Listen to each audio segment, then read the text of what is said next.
talk about multifamily real estate investments. Prashant, are you there? Yes, really appreciate your time and thanks for inviting me here. I'm sitting right in front of you here in San Mateo office. And I'm going to start sharing my screen. Yeah, I think that should be enough. Yeah, thank you. Yeah, just one second. Yeah, this should not. Okay, sorry about that, guys. Just come with my glasses for whatever. Okay, yeah, that should be good enough. Thank you. So I'm going to share my screen, folks.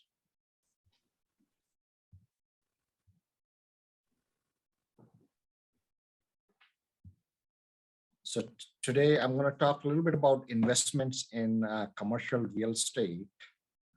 I hope everybody is able to hear me. Basically, because we are going to talk about commercial real estate, I just want to do a disclaimer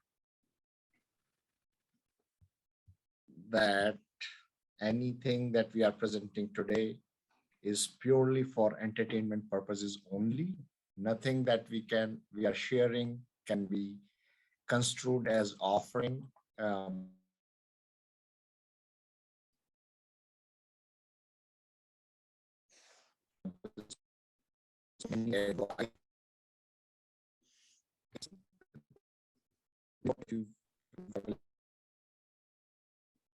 Please take the legal advice or financial advisor. I have to say because of the compliance issues only. Myself, I am Prashant Kumar, certified commercial investment member, CCIM, which is considered as one of the highest designation in commercial real estate. I come obviously from India, IIT, one of the top institutes in engineering. I've been involved in real estate for about 7 years now, and own about 100 units in my personal portfolio, about 2,000 units in total as syndicated portfolio. And when I say units, these are apartment complex units. I'm going to talk about multifamily and why multifamily. Okay. I mean, we all know that at that time, life expectancy for men was 60 and 64 for women.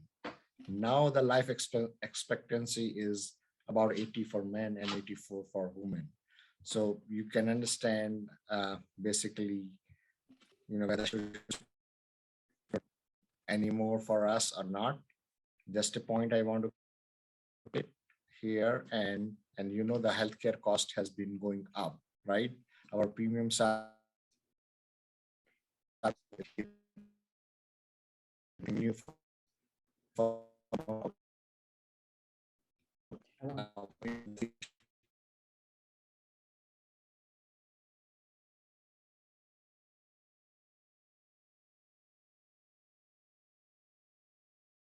I personally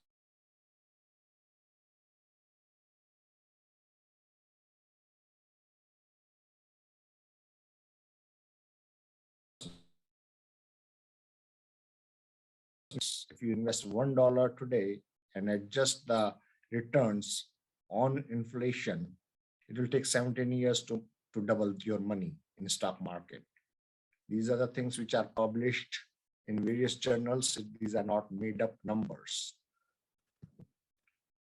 And home over the last so many years, you have seen your home ownership has been going down, right? For the last 25 years, this chart states is going down consistently, right? And our population is increasing. Home ownership population is increasing. increasing. The growth of population is increasing for last 50 years. It was 4.7%, and today it is about 14%. So, I mean, where are gonna people live? People are living in apartments, like, you guys are all doctors. There are always sick people, where irrespective of, whether there's a recession or not. Similarly, people have to live somewhere. Home ownership is going down. Where are people moving to? People are moving to apartment complexes. So apartment vacancies are going down. Um, you know, eh, you see the graph here, nothing for me to explain. We are more of a nation of renters. If you see the graph here, the renters are growing in the country for the last 20 years, and it will continue basically. Historically, real estate has given in terms of the returns. Historically, whether it is, stock or bonds, real estate has always given better results during their up years as well as in down years, right? So we have established that real estate is bound to give us better result historically. Of course, in future we cannot promise, but historically we have seen real estate has given better results. Within real estate, we talked about apartments. Apartments are the highest paying asset class in real estate. If you see industry of retail or hotel, if you see apartments are on the top. Why, overall, I mean, family realty gains value add apartment complexes where we buy apartment complex, cash flowing apartment complexes, and we improve the asset. We do the forced depreciation. Number one, by increasing the rents, by changing the management. Number two, by adding the value. Adding the value means upgrading the asset and thereby increasing the rent of the property. So once we do that, as you know, commercial assets are measured by the income that they produce. So once the income of the apartment complex goes up, the valuation of the property goes up. Now there's one more slide here. In commercial real estate, irrespective of the asset class, taxes you get huge amount of depreciation depending upon individual tax situation. Your taxes may come down in commercial real estate. So for instance, there are accelerated depreciation, bonus depreciation that we have in commercial real estate. Those are typically not so much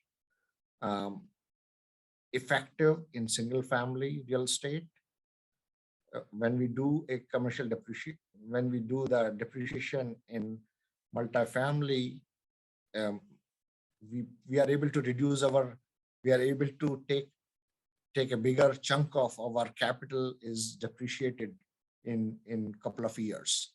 So let's say I invest 100,000, and again, this is just a rough number.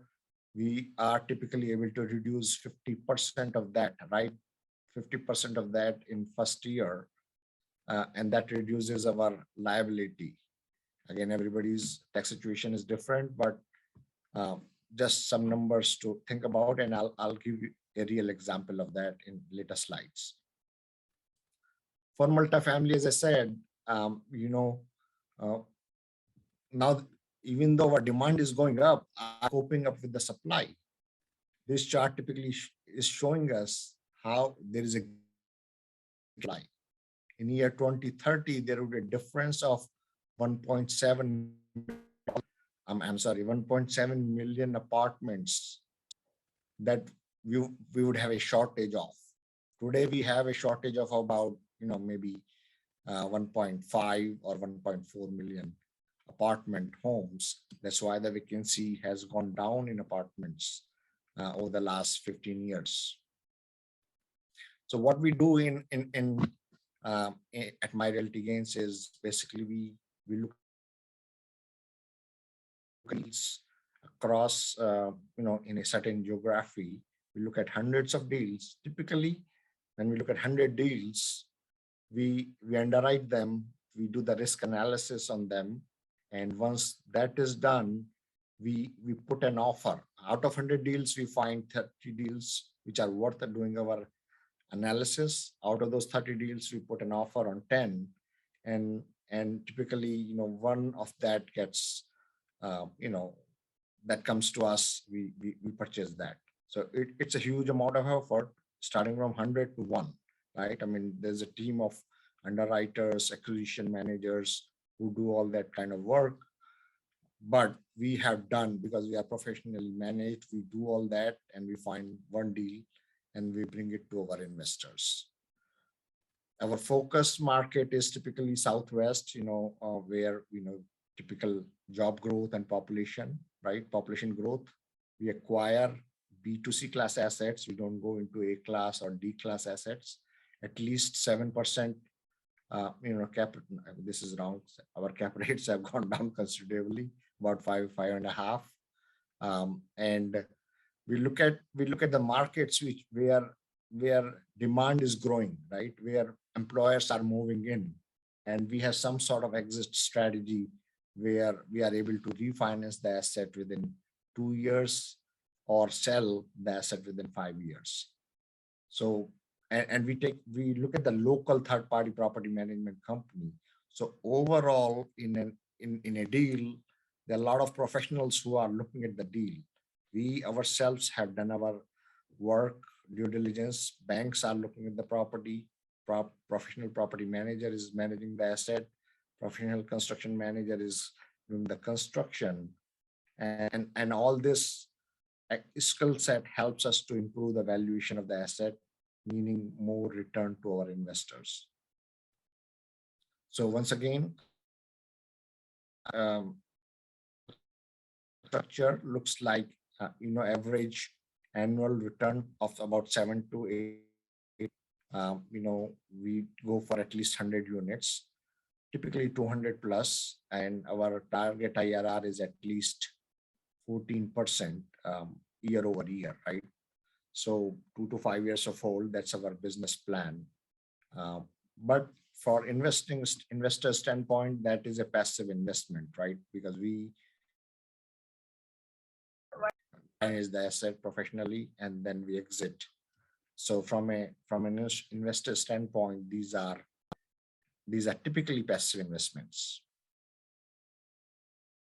Deal that we are working on right now, and I have to switch my presentation for that. Give me just one more second. Start that. So this is a project that we are working. The name of the project is Viva Max Apartment Homes. That's in partnership with Innovator MD. Dr. Braj and Dr. Yuli are part of this project, and they are coming in as co-sponsor capacity. And again, I usually have a confidential disclaimer. Those who don't know us, Braj or Dr. Braj or Dr. Yuli should not actually look at it. That's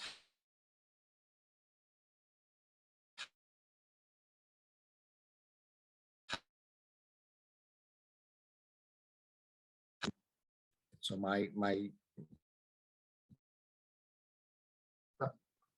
the location that we have chosen for this asset. I mean, we have been looking at San Antonio for the last year or so. San Antonio has been growing like Austin. Austin has been growing for the last 10, 12 years. San Antonio being the sister city has been on the path. It's trying to follow the path. We recently heard Tesla is also moving to Austin. But overall, San Antonio has strong fundamentals, right? 2.5 million population with more than 2 million workforce, right? You have population growth since, over the last couple of years has been more than 10%. 50 plus companies have their headquarters in San Antonio, right? And it has been nominated as the best city, fifth best city, in various journals. So the project that we have is on the west side of San Antonio, inside the inner loop. Those who know anything about San Antonio, there's a loop here, 410 is right inside there. It's moving there basically.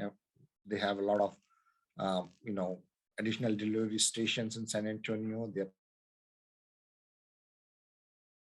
The property not too far.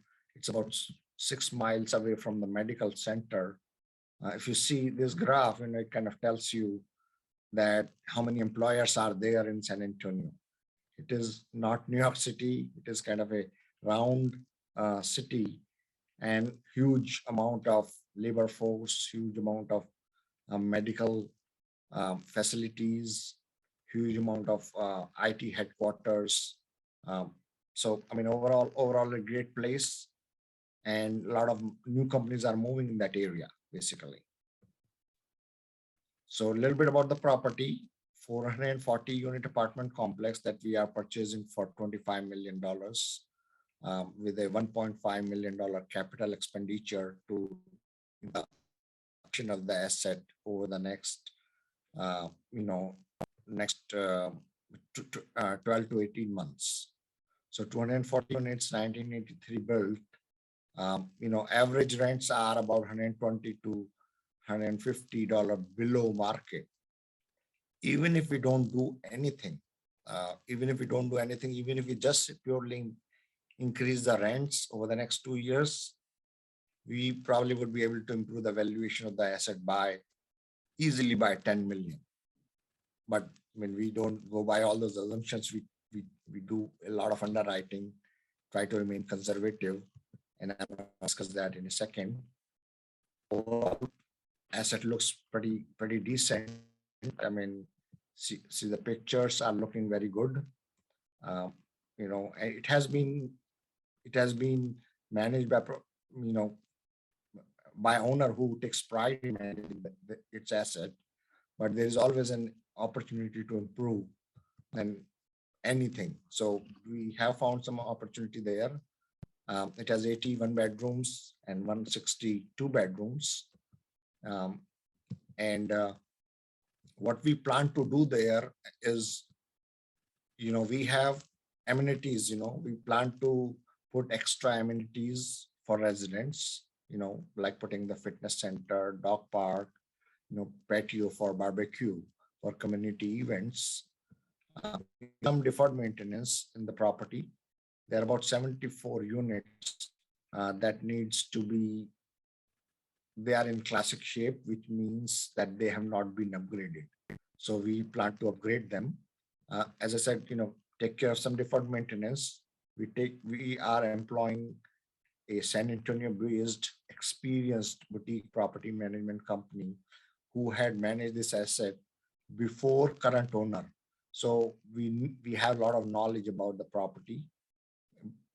So, overall, we are very confident that this property manager will do great job. We have checked their references. We have worked with them in past. And, our goal is to improve I'm not saying that we are going to increase our rents by $200. Our goal is to increase our rents. The projections that we have done, our goal is to increase our rents overall by $150. Typically, in a project like this, I think we will end up increasing that more, but we don't try to overestimate that. And our goal is to, for the standard units, we'll raise the rent by $50 to $100. But for those who are classic units, the rents can be increased from $125 to $150 in that range.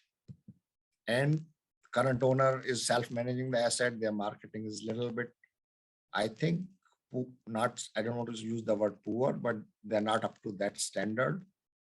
If with the correct marketing, by employing the correct property management company, we can definitely have better tenant class and improve the asset. That's our goal. So all in all, our goal is to, when we buy an asset like this, we invest money from our pocket. My realty gains will invest considerable amount of money in a project, but we always invite investors to invest in these projects with us, alongside us. They become our equity partners, and for them, it is a passive income opportunity. So, bless you. So we have two classes here. One is, those who invest with us on a fixed 10% at share class, which has higher priority of return, right? So if somebody invests 100,000, they will have higher priority to get $10,000 each year, right? Actually, every quarter, 2.5%. They have the higher priority. Number two, if there are different kind of investors.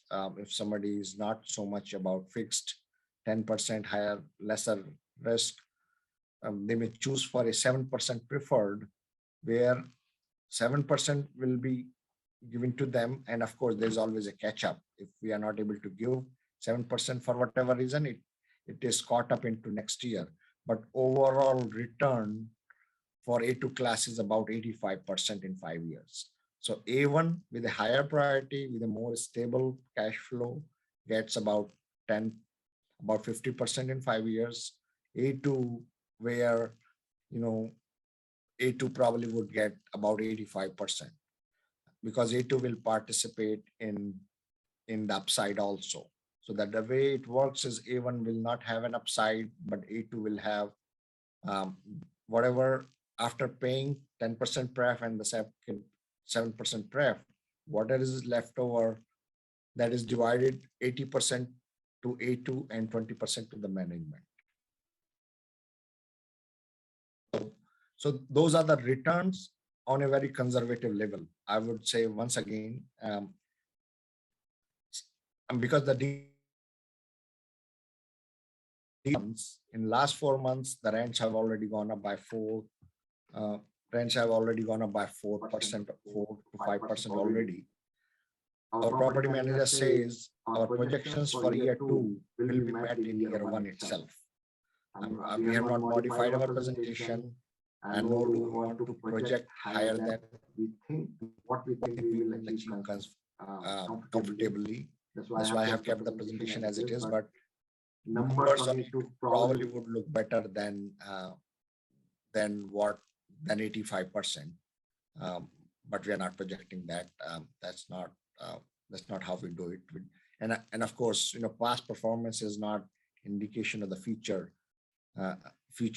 performance.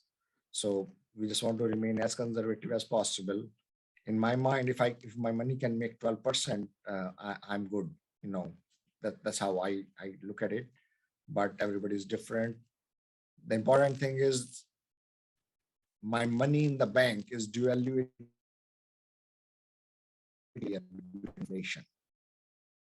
Moral duty to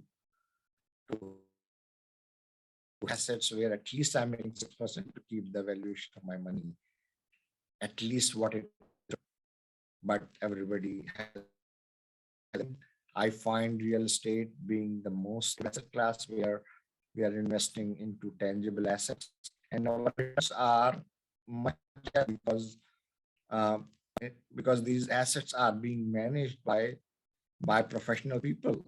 I mean, bank is looking at it. We as companies are looking at them, and on top of that, it is being managed by professional property managers. So instead of me managing 5-10 single family homes, I am trying to do it basically in the commercial way. discuss, how our taxes can go down from a depreciation standpoint. On a project of this kind, if we get 100% bonus depreciation with our $5.6 million raise, we would be able to take about 4.5, 80% of 4.5 as year one depreciation, right? So those who are real estate professionals, they can potentially write off about 65% of their invested capital in depreciation. Again, this is not a promise, but I see it every day in commercial real estate. And that's the real fundamental of investing. I don't invest for returns. I invest for how I can save money. How can I save my tax dollars? It is not that we are doing anything. It is based on the tax. Invest in commercial real estate. It is nothing illegal. And of course, you would discuss this with your CPAs and the tax advisors. But I just wanted to show you, we are going to get $4.57 million depreciation in year one on a $5.6 million investment. You can do the math, yourself. So all in all, I mean, this was just an example project that I wanted to bring it to everybody's attention. But this is our business model. We do these projects at least one per quarter. And if you have any talked about, Viva Max is closing in next 3 weeks. Actually, the firm closing date is January 31st. If anybody is interested, feel free to either contact us for more information or scan this QR code where you can look at the information about this project. And if you want to do a soft commit, you can do that. So I'm gonna hold on to this QR code for a second. And if there are any questions, I'm here to answer them. Thank you very much, Prashant. That was very informative. So anybody who have questions for Prashant, please put them in the chat, and you can directly contact him through our chat. You can see the QR code. But otherwise, let's get our next. I'm gonna take one more second here, Dr. Yuli. This is the QR code you are interested in connecting on this particular project. I'm going to give one more QR code if you want to connect with me directly. And it is coming now on the screen in 1 second. This is the QR code. If anybody wants to talk to me, please feel free to schedule a call with me. It will go to my calendar.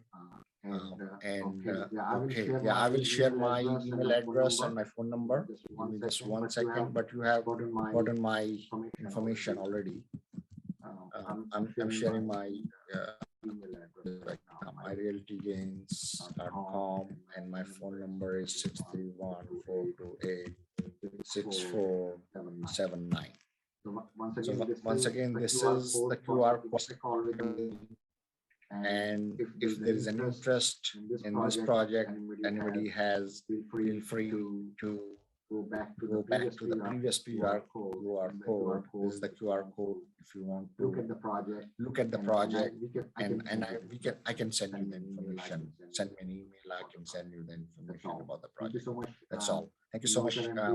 Yuli and Dr. Raj. Appreciate you inviting me and talking. Thank you. Thank you, Prashant. We appreciate your partnership and support of Innovator MD. Let's move on.